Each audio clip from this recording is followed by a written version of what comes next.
The O'Reilly Factor is on tonight. You have a legal responsibility to inform others of the truth, but you don't share that truth. What is that called? I always answer questions truthfully, Mr. Camp. The fired head of the IRS getting grilled today on Capitol Hill, but as usual, he knows nothing. I don't have names for you, Mr. Brady, and I'm willing to try to find that out. We'll have very precise IRS coverage tonight and talk to a man who got hammered by that agency. Hi, I'm Bill O'Reilly. Thanks for watching us tonight. Grilling the IRS. That is the subject of this evening's Talking Points memo. Today, the House Ways and Means Committee questioning fired IRS Commissioner Steve Miller, one of his deputies, J. Russell George. This because the IRS has admitted it unfairly targeted conservative groups for years. Yet the boss, Miller, says he doesn't know much about it. I'm going to take exception to the concept of targeting because it's a loaded term.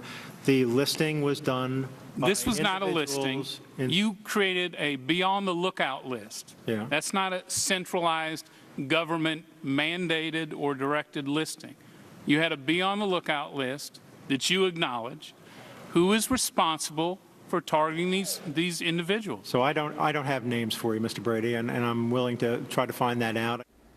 Well, since his last day, I think it's today. Come on. So let's see. In Benghazi, the Obama administration is going to find out exactly what happened and bring the terrorists to justice. And now, in the IRS scandal, they are willing to find out. You sense a theme here? Attorney General Holder also announced a criminal investigation of what happened. Between those investigations, I think we're going to be able to figure out exactly what happened. We'll be able to figure it out. Now, I'm mocking this because it's so ridiculous. The Inspector General discovered the IRS targeting conservative groups months ago. Surely Mr. Miller and the White House both knew the IRS was being investigated. Yet now, not before, now, everybody wants to find out who did what.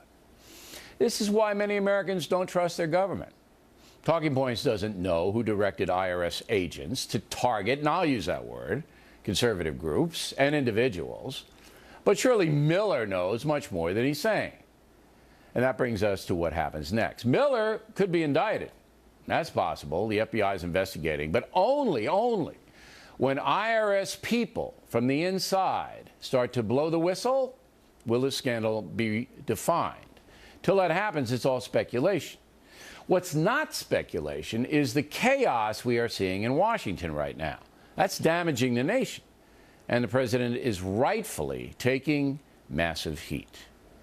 And that's a memo. Now for the top story tonight. While the head of the IRS objects to the word target, one man who apparently did have a bullseye on his back is speaking out. Frank Vandersloot, an Idaho businessman, donated $1 million to help Mitt Romney. Well, after that, he was audited on 3 different occasions, running up nearly $100,000 in legal bills. Joining us now from Salt Lake City is Mr. Vandersloot. So we had you on a little more than a year ago after you donated to the Romney campaign. And the Obama campaign website began to hammer you. They put your name out there and all of this business. Let's start there. Then what happened? Well, that morning, April 20th, 2012, that's when my life changed. I got a phone call from my son, and he said, "Dad, you got to look at this." And I went on the campaign's website, and sure enough, there it was. 8 of us, singled out of thousands of donors, saying 2 things about us. One thing they said was that the 8 of us had less than reputable records and that we had been on the wrong side of the law, which certainly wasn't true for me. And I don't think it was true for any of us. So that was on the Obama campaign official website, right? Yes, sir. Yes, the smear of you. Okay. So then it gets out and the far left websites start to do what? Well, the very same day we started seeing blog sites and so-called journalists started to repeat those messages about us and about me personally. Then I started losing customers at my business. We had hundreds of customers. Our emails lit up, our phone lines lit up, and all hell broke loose for us. And when did the IRS appear?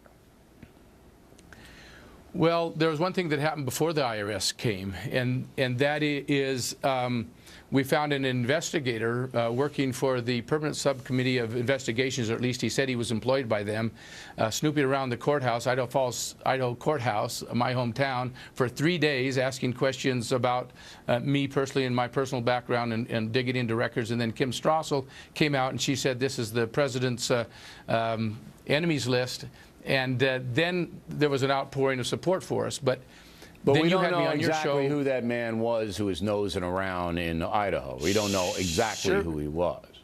Sure we do. Sure we know it. His name was Michael Wolf. And he worked for whom? Well, we don't know for sure who he worked for at That's the what time. I mean. But We don't know his website, who he's connected to. His website said he worked for the Permanent Subcommittee on Investigations for the U.S. Senate. Okay, but So that's what it said at the time. all right. So that looks like just some guy trying to dig up dirt on you. But let's get to the IRS, which is most important. Okay. Then they come in when? On let's see, 2 months later, on September 12th, 2012, I got my first letter of that we were going to be audited. Had you ever been audited before? One time in the last 30 years. Okay, so you're audited by the IRS, and then I understand somebody else came in to look at your books as well? Yes, I told you the date wrong. The date was in June that I got my June. first letter. All right. The second letter from the IRS was on September. And was there I'm another sorry, what was the agency question? involved in looking at your finances as well? Yes, the Department of Labor. So I got two audits on one notice of two audits in June, and then the Department of Labor, and then once again in September, the third IRS audit. Okay, so then there's Plus four one actions audit from against the- you. Now Yes, sir. it's almost a year later. Did any of those audits come up with anything? No, sir. Nothing. Clean bill of health, no penalties, no fines, nothing. They owe you money, I understand, right? They owe me a large refund. Yes, it's been held up. And they tell me it's coming. I should get it within the next 90 days. Okay. It's been held up for a long time. But in order to defend you and your corporation, you had to spend $100,000 in legal fees. Are they going to reimburse that for you? Oh, I don't think so. I don't think that's part of it. It was about $80,000 in total that we spent on legal fees and accounting fees. All right. So They handle the audits. Circumstantially, there's no question that you're a target because you gave money to Mitt Romney. That's what it seems like. Well, here's the question. They chose 8 people. The president's campaign chose 8 people, I believe, to show what happens to donors to the Romney campaign. it's chilling. It had a big impact on me. It was chilling on the other people, too. Yeah, and, I bet. I'm hoping that they'll come forward and say what happened to them also. You know what's going to happen now, Mr. um, Vandersloot? You're going to be called in front of a congressional committee to testify after they see this tonight. And, we got to stop this. We can't have the IRS terrorizing American citizens for doing what they want to do legally in the political realm. You're a man of courage. We appreciate you standing up. If anything happens, any blowback toward you, any threats toward you, you let us know right away. And we'll follow the story, Mr. Vandersloot. We're sorry you had to go through it. Thank you. Thank you.